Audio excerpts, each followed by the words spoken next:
now I'd like to introduce our presenter. Dr. Leonard Cruz was born in Pampanga, the Philippines, and grew up in San Antonio, Texas. He started dancing at the age of 4, learning Filipino and Hawaiian folk dances. In 1983, he was the first Filipino American to be named Presidential Scholar. He has a bachelor's and master's in dance from UCLA, as well as an MFA and PhD from the University of Wisconsin-Milwaukee.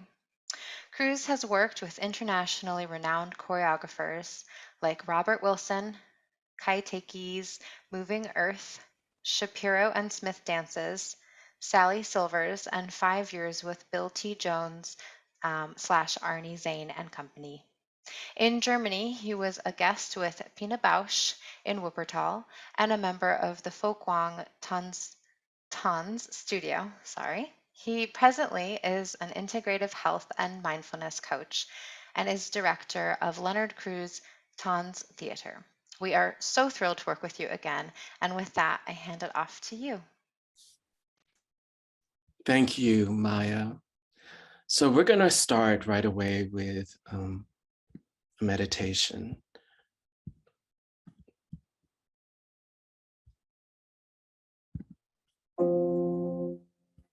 So just sitting comfortably wherever you're at, if it's on a chair, I'm on my cushion.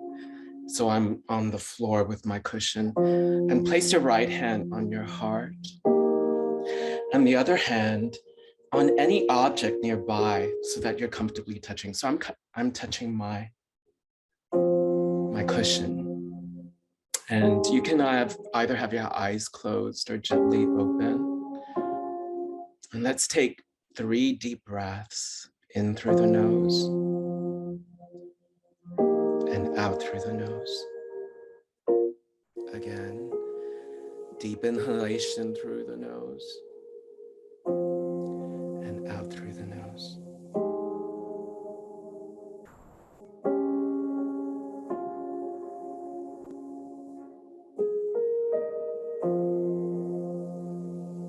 So I acknowledge everyone who's attending this webinar. So I want you to acknowledge yourself, your heart, your body, the mind, the spirit, the soul of all that you are.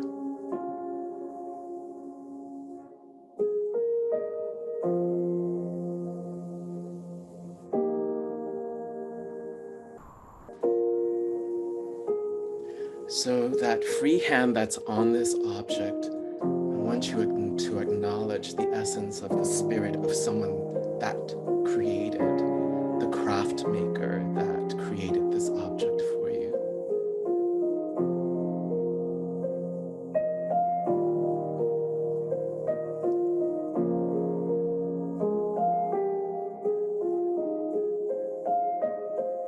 The craftsmanship that went into this object, whether it's the chair, the table, a pillow, the floor. Know that someone created it for you.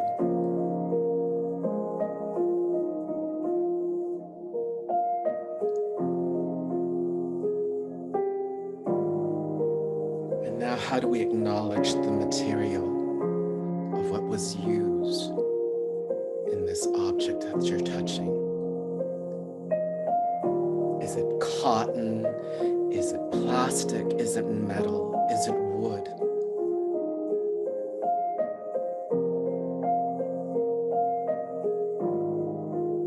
And know that it's coming from some natural element in the universe.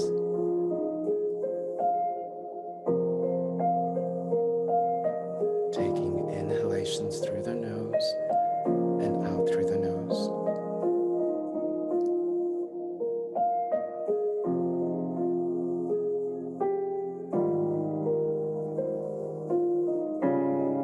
And now, how do we acknowledge that someone, that the essence and the spirit of that someone that planted the seed of the plant, the tree, created the chemical plastic table or metal table, chair, wooden chair? And how do we acknowledge the ancestors that came before us, right? That planted the seed, or who has been at this table, who sat at this chair, who sat at this cushion.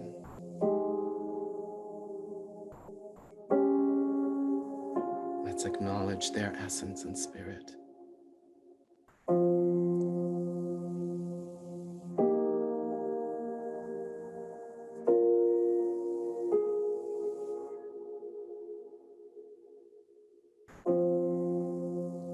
Taking 3 more deep inhalations and exhalations through the nose.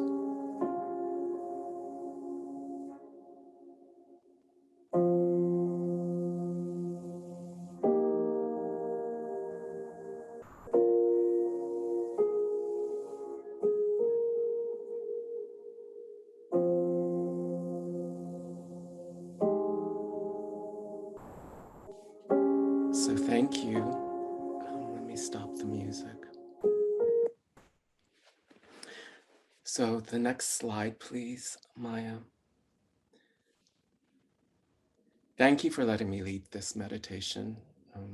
It's very important that this meditation is related to the environment and the universe, which is so important for me, and I believe for all of us.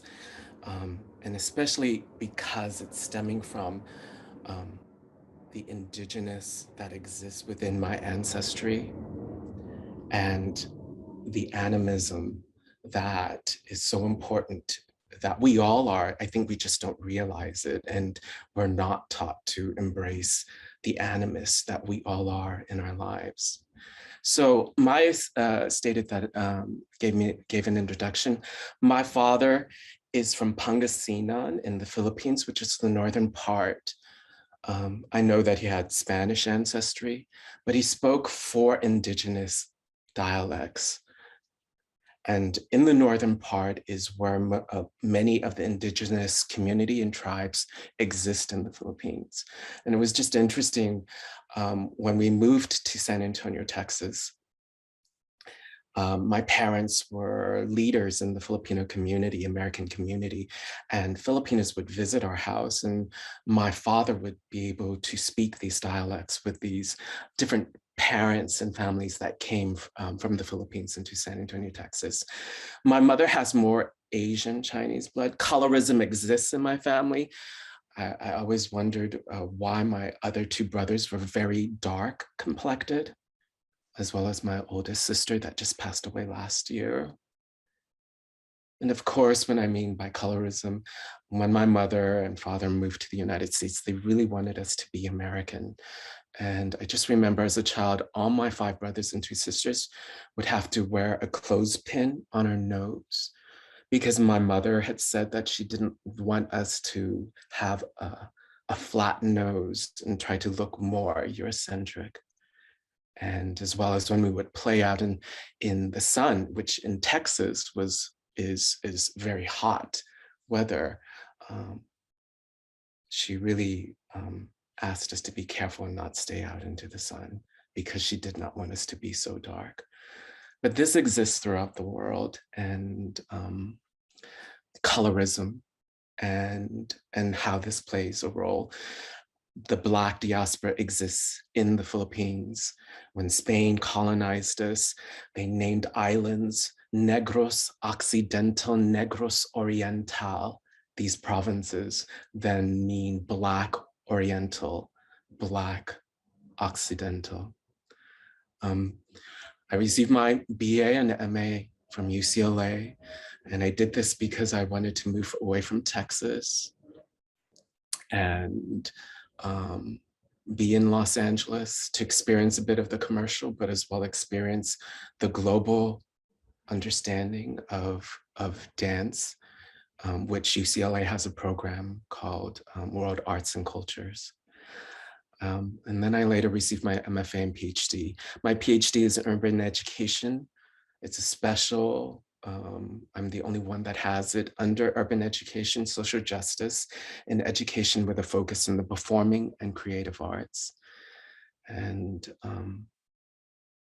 yes, and I danced with Bill T. Jones. I was guest with Pina Bausch, and I was able to travel to like over 82 countries and states in the United States, and saw a lot, experienced a lot, not only as a dancer, as a choreographer, but to be honest, I've also been shortlisted at many, many universities and not getting the job. I'm a certified integrative health coach. I have my 500 EYT in yoga with Yoga Alliance. I'm a certified mindfulness instructor. And all of that is important. I believe that lifelong learning is important.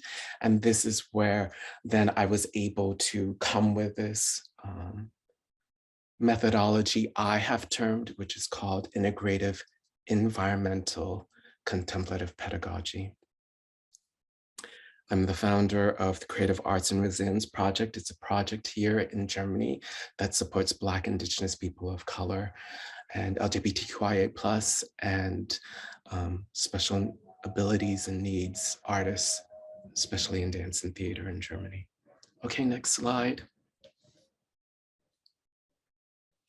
This is the view of my office, was my office at the Folkwang University, where I was the integrative health promotion expert. I think it's important when you are teaching, or if you have an office and you have students and clients, how do you set your office? I remember when I was having a hard time getting my PhD, I was alone and I was searching for a psychotherapist, a psychologist. The offices meant a lot to me and how they looked. And so I think in return, as teachers, as coaches, or however whatever you are, it's important. So for me, I have my back towards the window, and so that students are able to look outside the sun, the universe, the trees. I think it's important to put affirmations like this plaque that says, live the life of love, live the life you love. It's important to put plants in connection to nature, and how we are conscious of the breath. And as we breathe the oxygen, we breathe out carbon dioxide for the plant, and the plant in reverse gives us wind. So yeah, next slide.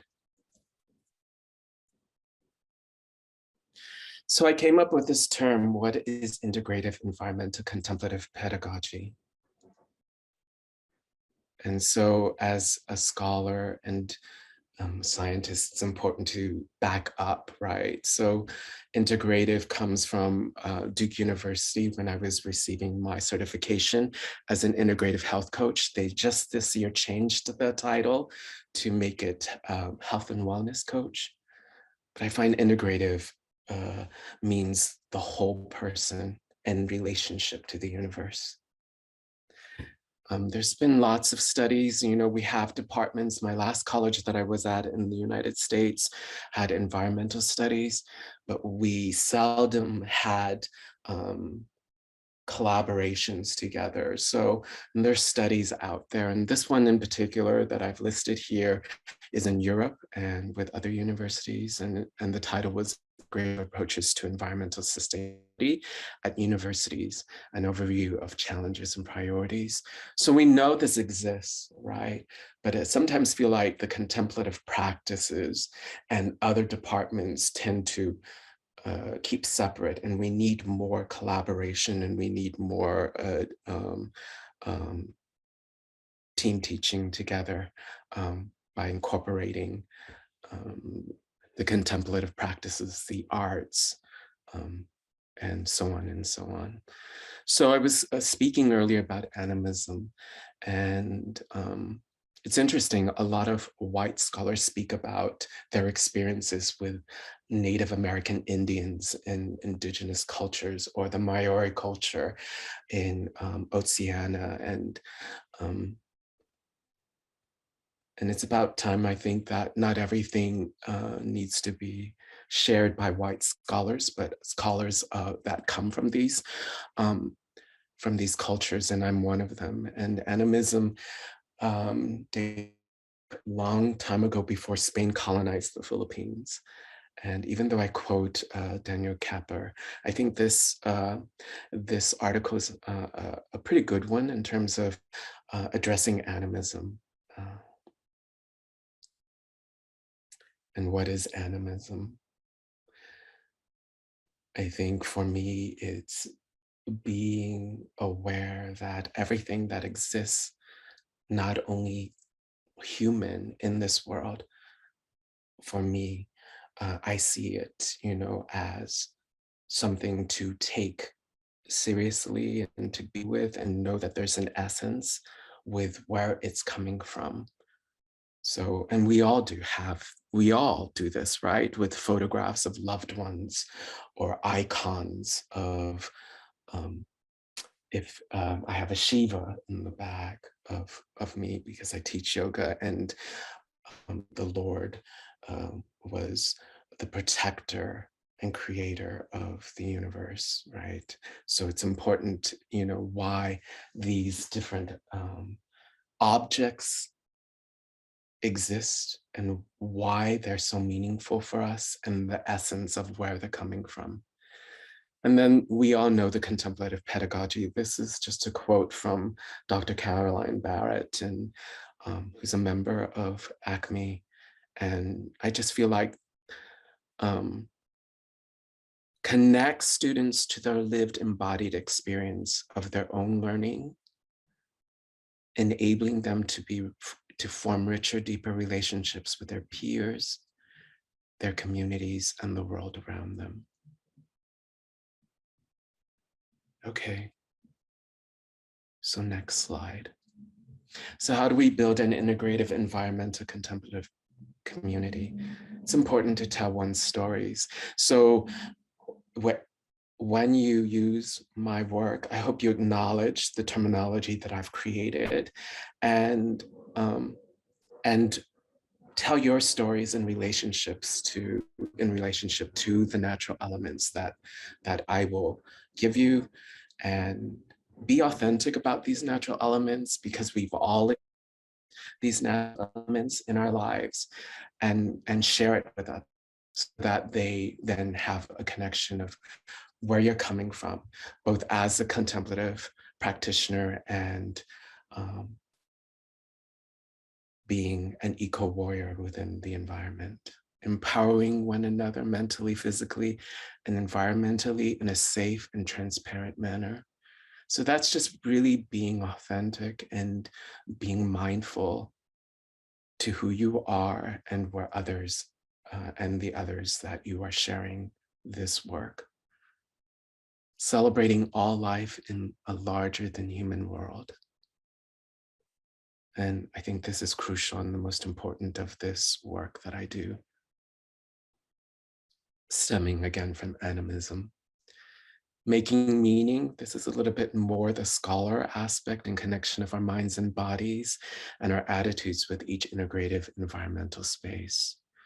And then understanding that we must not only practice alone, and this is important, and I know it's very difficult at this time during the pandemic, but we're all struggling, right, in terms of the Delta variant and whether to wear masks, whether it's hybrid, right? So then take the time to go outside in the campuses and find these different natural elements and teach and be and share the contemplative practices with community, and I think this is so important, is why I'm here, is that I want to share because it's important to share with communities and not just hold what I know, but to share what I'm passionate about, so that Mother Earth can continue for the next generation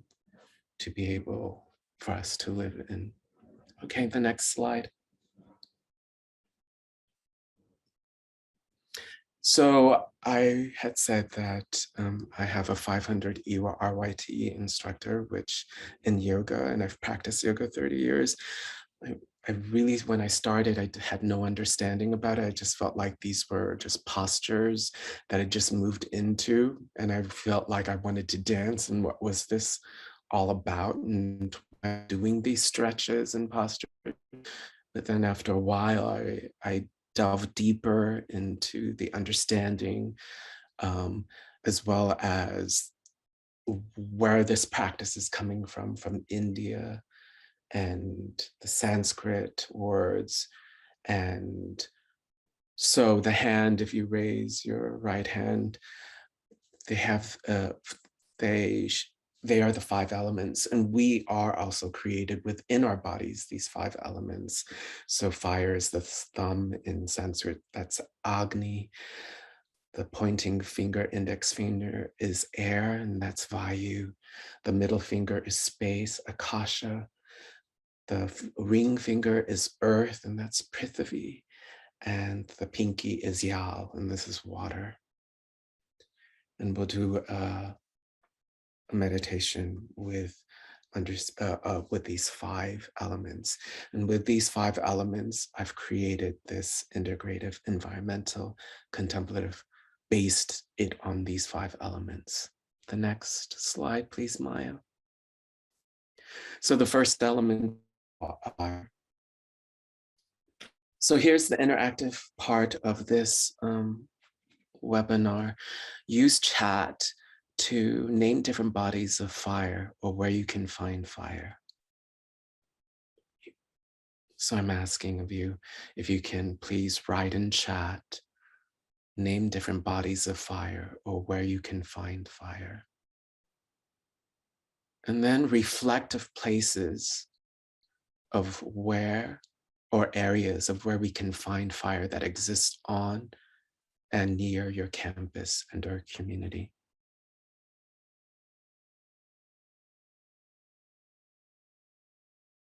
So 2, name just bodies of fire, and then on your campus community, where can we find fire that exists in here? I saw candlelight, kiln. So I know that, for example, some residential halls, I was a faculty in residence for 4 years at my last college in Maryland. And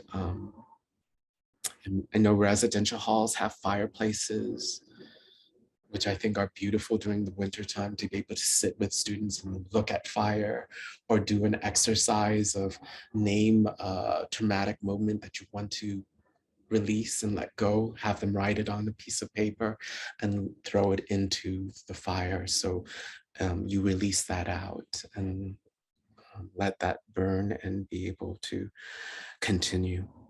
So there's many things you can do with fire in terms of the contemplative practices. Again, when you share this, you can be out in the sun. Summertime is a great spring semester, summer semester is a great time to be out in the sun, to practice yoga out in the sun, to really just lie on the grass and be in the sun. So 3 questions that, 3 contemplative inquiries that I think are important when you're introducing this element. How do we acknowledge the natural element? How do we acknowledge fire? And then an intention of the natural element. So we know that there are fires happening throughout the world, and especially California, these wildfires, and this is an intention though. How do we create an intention of where fire is now destroying instead of providing? And then a positive attitude and action for the natural element, which I think is so important for your students and your community to then say, okay, so what can I do to make a difference, to save the ozone layer, to to decide that I want solar paneling. So there's so many things, a positive attitude and action for this natural element of the sun. How do we reduce pollution? Air, well, air is another element, but it affects the sun and the ozone layer. So I just wanted you to just breathe in, breathe out a quote, and you can close your eyes. Light up the fire of love inside and chase thoughts away. Light up the fire of love inside and blaze the thoughts away. So then you can find quotes, texts that support this natural element of the sun, the fire, right? This photo is of a bonfire. I know late at night, my brother and my cousins, my brother and my nieces they're attending Texas A&M, and they usually have this huge bonfire. So anyways, there's fire happening on campuses and areas, and how do we be aware, about them? Fire we need to cook. So, okay, and the next element, thank you, is the water element. And I just want to say that every place that I've lived, somehow God or the gods have allowed me to be close to water. And that has to do probably because I come from a land that is made up of 7,111 islands. And so water is really part of who I am. And I just remember as a child, my father having an understanding of fishing along the Texas Gulf Coast, Corpus Christi, Galveston. And people would stare at us because we did the indigenous way of catching crabs with nets in water and not standing on a pier. And my father understanding when low tide, high tide, full moon, new moon. And so this is so important to me, how water plays a role in my life. So I just shared an authentic story. How do we, again, just acknowledge the natural element?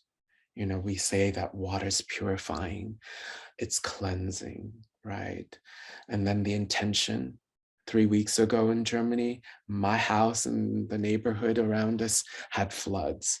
And so we're still dealing with one of my workplaces and still with over 2 million euros trying to fix the office and the dance studios and everything. So there's this intention again for the natural element. And it doesn't have to be a calamity. It can just be that it continues to thrive on our campus. The campus I was at last time in the United States is just right. St. Charles Lake was right there. And it was just a beautiful place to just walk by and see every day and every morning. And then positive action and attitude towards the natural element, saving water, wastewater management on campus. All of that, can be a dialogue with your students. So again, how do, another quote, and this is from Rumi. It's good to leave each day behind like flowing water, free of sadness. Yesterday is gone and its tale told. Today, new seeds are growing.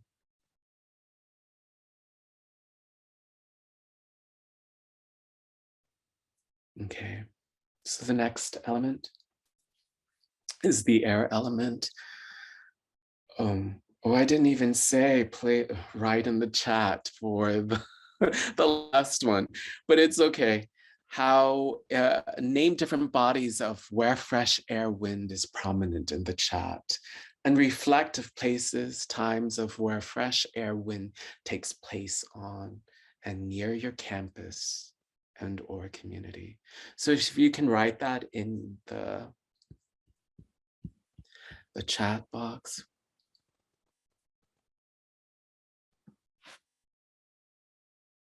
So I see there's a lake.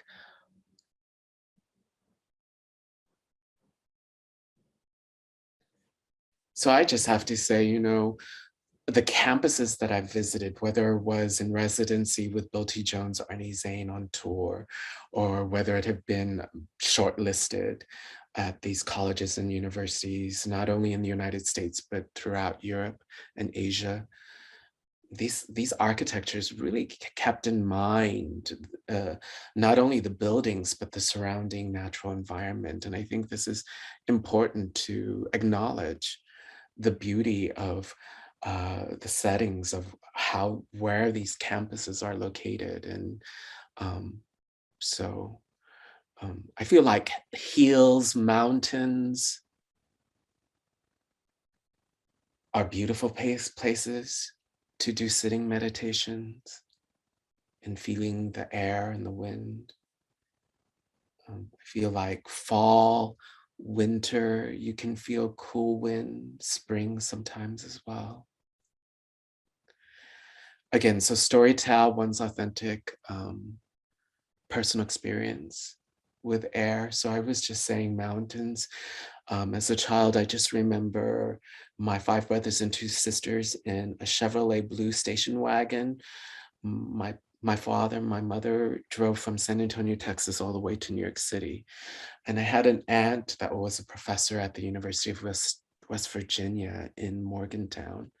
And there are beautiful mountains. And I just remember as a child standing on top of this mountain, feeling this fresh air and being able to look down, and there was a lake, and you could barely see tiny people, but I just remember the fresh air of just standing in admiration and wonder on this mountain in West Virginia.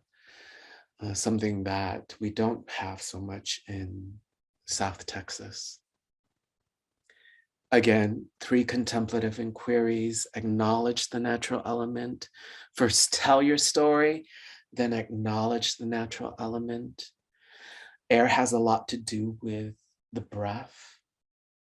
So if we're dealing with science, the oxygen, carbon dioxide, is important, the exchange between the environment and us as human beings. Pollution is the intention. Air pollution, smog. What's the intention? Again, it doesn't have to be negative. It can be very much about what's happening with this pandemic and how we're humbled to be able to still be able to breathe air, but understand that as well, this pandemic is through air, and how we be mindful of what that means. Positive attitude and action for the natural element, right? So again, how are we reducing air pollution? Not having to always drive. I lived on campus most of the time as faculty and residents, and this is where I was able to come up with the contemplative practices and meditations in different environmental spaces, because to live on campus, you had to create alternative programs for students to be able to attend. So that meant sometimes late at night, doing a small bonfire or aromatherapy. I did late night yin yoga. So I have these experiences of and the benefits from what the students, they loved these experiences, that a faculty could be able to share this with them and live with them on campus. Okay, so the quote from Rumi, if you close your eyes or just be, the breeze at dawn has secrets to tell you. Don't go back to sleep. The breeze at dawn has secrets to tell you. Don't go back to sleep. Okay, the next element is the earth element. So if you can in chat, name different bodies of earth, reflective bodies of earth that exist on and near your campus and community.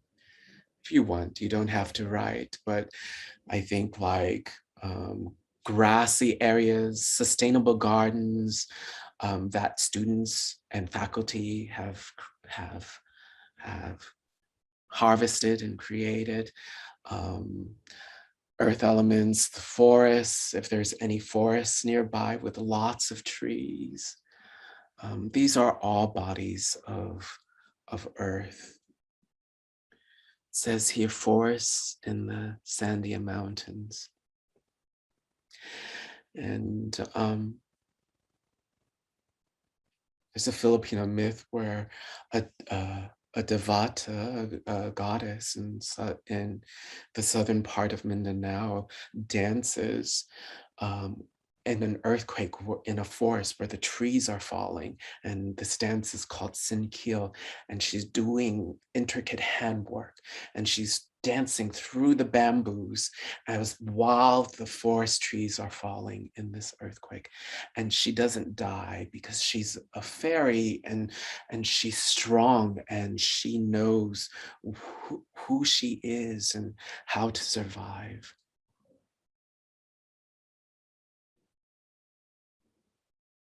So I just thought to share that story. And I always felt like many of these mythological figures, gods and goddesses in the Philippines, are both male and female, and this extends to not only the Philippines but many other gods, Shivas as well, both male and female in that sense as well. Okay, so it just goes through the same 3 contemplative inquiries. Acknowledge the natural element that you're in, whether it be the garden that you've planted, sow the land, planted the seeds, the harvest, share the fruits or vegetables on campus, say that they're sustainable. Yes, that's what I was doing at my last college as well. The intention for the natural element, again, these forest fires that are happening.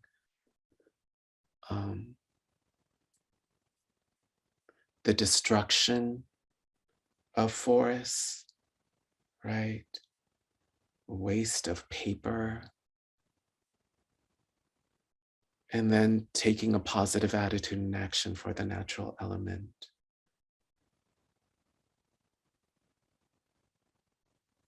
Planting your own garden. If you don't have a backyard, how do we do that in our apartment? Having plants, surrounding you with plants. Okay. Oh, wait. Rumi's quote is, "The earth turns to gold, and in the hands of the wise." Again, the earth turns to gold in the hands of the wise. Okay, and the next element, thank you, Maya, is space ether element. Name different bodies of space ether, reflective bodies of space ether that dedicate their existence on and near your campus and our community. So, planetariums, Usually the astronomy department has like telescopes to look at the stars at night.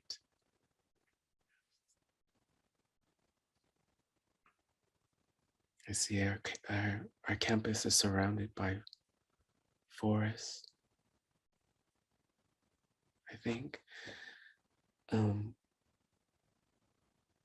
So, and I feel like space is also pilgrimage spaces for social justice, where social justice happened. The last college that I was at was in Maryland, Southern Maryland. Southern Maryland, St. Mary's was one of the first colonies in the United States. Slavery was huge. They've dedicated now a place. They've dedicated most of the land in understanding that slavery has existed in order for this college to be here. And I think it's important then to practice and acknowledge the lands that have been stolen, been colonized,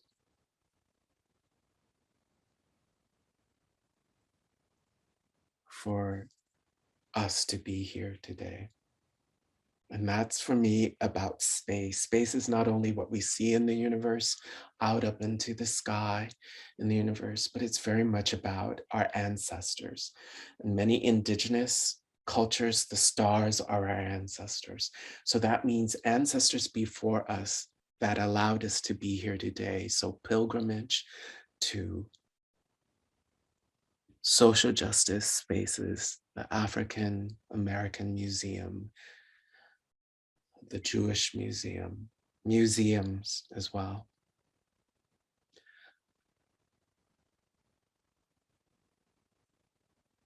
Storytelling of space. Just always remember as a child looking out into the late at night and looking at the stars. And some nights I would also look for a shooting star because someone in our ancestors said that a shooting star brings you good luck. And I'm sure that's for many Westerners, right? So then again, how do you acknowledge the natural element? How intention for the natural element and a positive attitude and action for the natural element. Okay, and here is a Rumi quote again. If you want to be in this space and hear this, your mind, this globe of awareness, is a starry universe. When you push off with your foot, 1,000 new roads become clear. Okay, the next slide. So, I had prepared this PowerPoint 3 weeks ago. And I remember the last time I presented a webinar for ACMHE,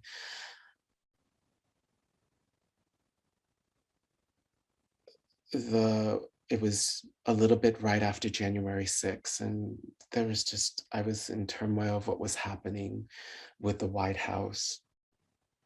And now, just this past week, right, we've left Afghanistan.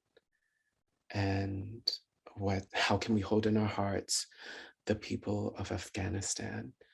And I just have always found Rumi a very important poet in my life as inspiration for not only in my work as a contemplative practitioner and teacher, but as well as a dancer.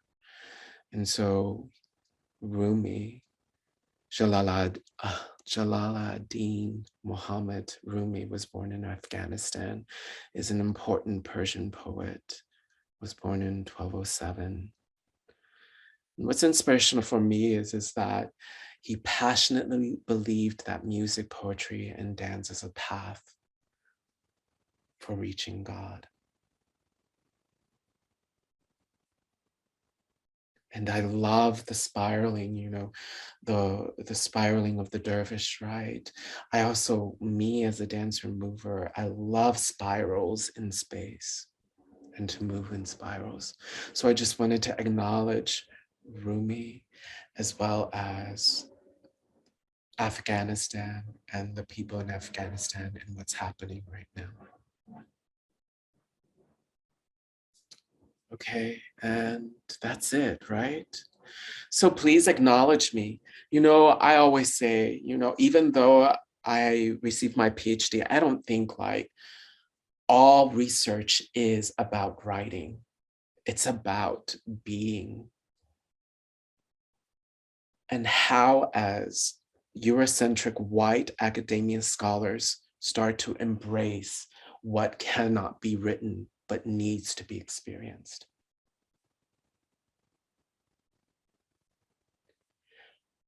And again, then how do you take then the terminology I created, which is called Integrative Environmental Contemplative Pedagogy, and note that I said this and you're going to share this, and I'm happy and humbled that you are, but please acknowledge me. And that can just mean by saying Dr. Leonard Cruz has shared this, and I'd like to share it with you throughout the semester. Or, you know, if you're writing a research on the contemplative practices and quote me, or if you want to invite me to teach your students in a webinar. Yeah, and I can see this happening, you know, it's 5 elements. Why not focus on one element each month and have the students write in a journal, and each day understand and realize that this element, this natural element exists every day. We need it, and it exists within our bodies, right? We need water, we need air, we need the earth, the food, the vegetables. We need the sun, the rain, the moon. So thank you.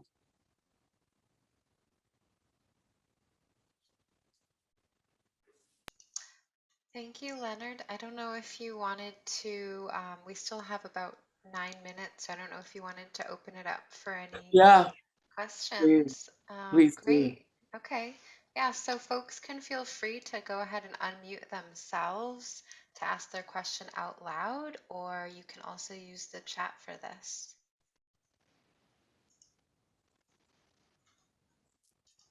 And Leonard, while people are getting their questions together, I just wanted to ask you if it would be all right if we shared your PowerPoint with folks as a Most PDF. definitely. Okay, great. Most definitely. And if you use it again, if you're inspired, please acknowledge me.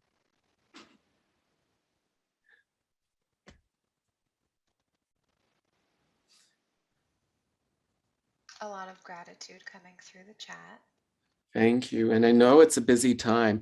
Maya and I were talking, you know, maybe this was, you know, it's overload with ACME and the Delta variant, and faculty not sure whether it's hybrid, masks, no masks. Universities are protesting, faculties are protesting because they want required mandates of masking. So I can imagine faculty today are just really overloaded and stressed. But I hope then this gives you opportunities to take your students out into these environments, right? And have them really be in presence with not only what you're teaching, but as well as acknowledging what I've just shared with you.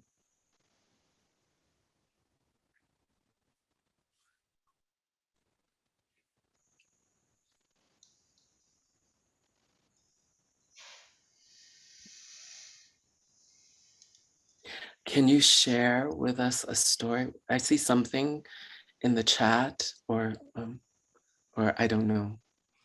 Yeah, I posted that. I just thank you so much for this offering, and yeah, I'm just imagining you have some stories of students encountering this practice, and I would just love to hear, contextualized.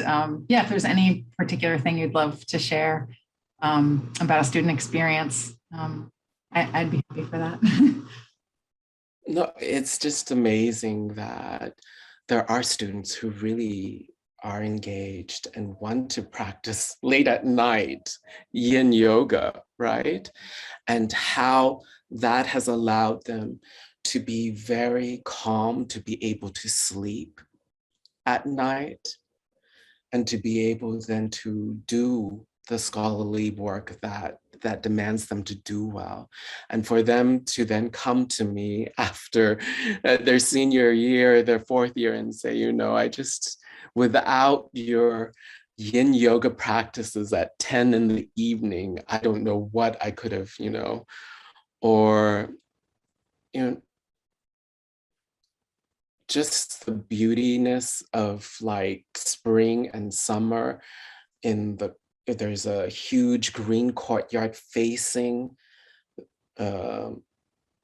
Lake St. Charles Lake, and the residential halls are on both sides, and then there's this huge grassy area, and practicing meditation and yoga, and students from their residential hall window putting on meditation music so that we can be able to practice whatever contemplative practice. I mean, this is what it means to really come in with community and allow these practices for students to be very much in tune with themselves, with others, and the nature, environment, and universe.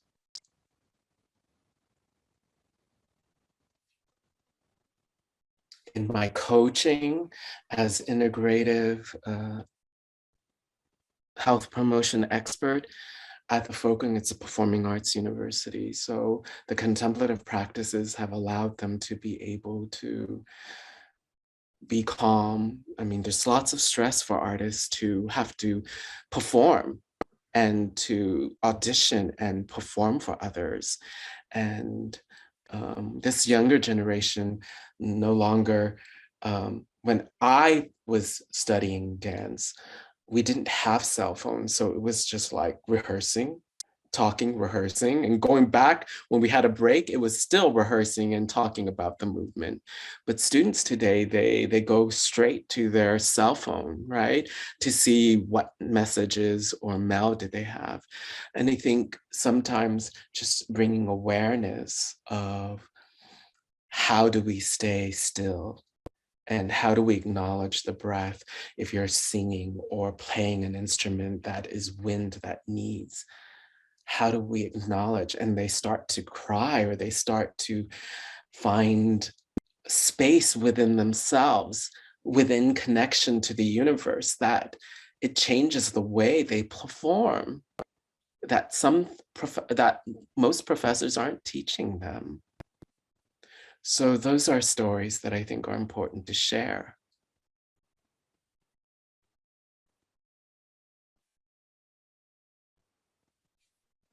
Thank you. I love the opportunities for everyday resilience, right? That these elements are just around us. You don't need to like buy accoutrements in order to do contemplative practice, right? That our environment can be a source for resilience that inspires us to give back to it, right? This like virtuous cycle. Thank you so much.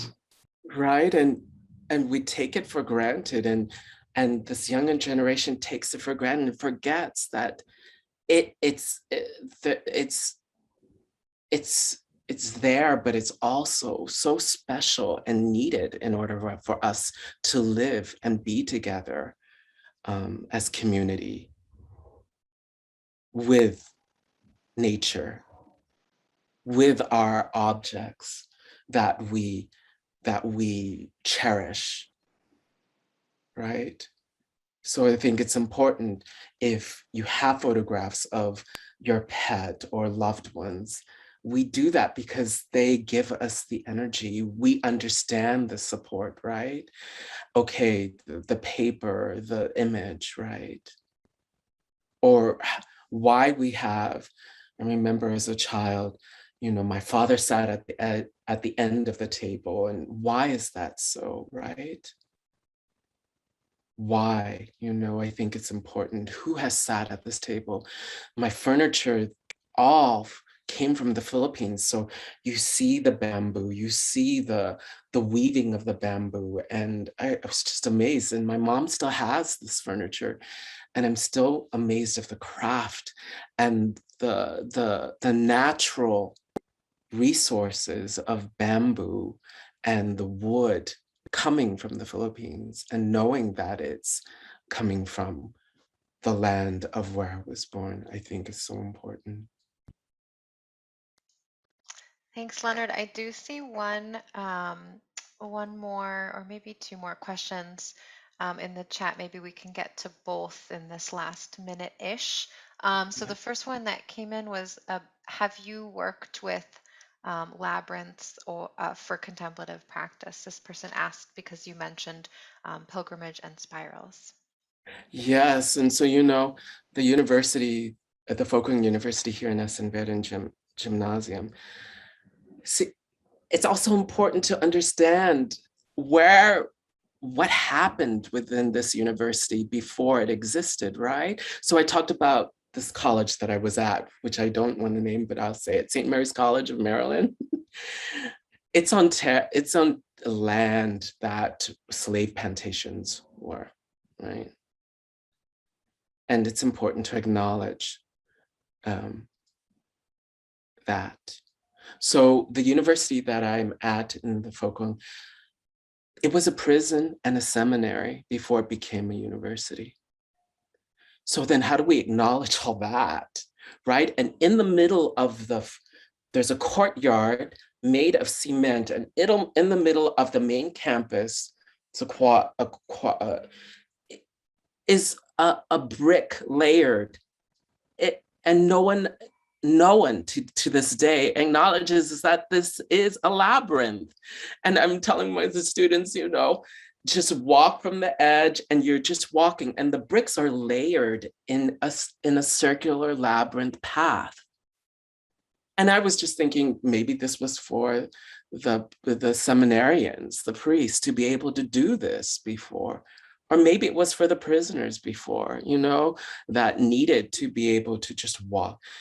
But today, no one even acknowledges is that it is a labyrinth, you know? So it's important to be able to know where and how we can be able to create and to know the areas, and then to be able to then say, okay, this is a labyrinth, and use it and share it so that the students have access to it. And again, this labyrinth is again a connection to oneself and the universe, and the continuity of our connection with others and the universe, and coming to oneself and moving out as well to the universe.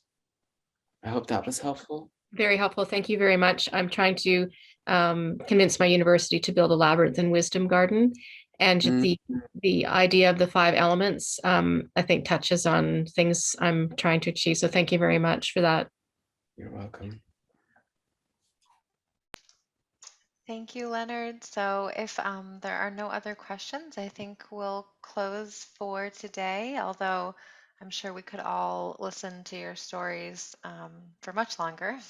So thank you again, Leonard, for sharing this offering with us. Thank you, everyone, for being present today amidst everything else going on in our lives. So we'll be in touch soon with the recording and Leonard's slides for reference. So, Thank you, everyone. thank you so much, Leonard. Have a good evening and afternoon, everyone. Thank you, Leonard. Take care. Be well.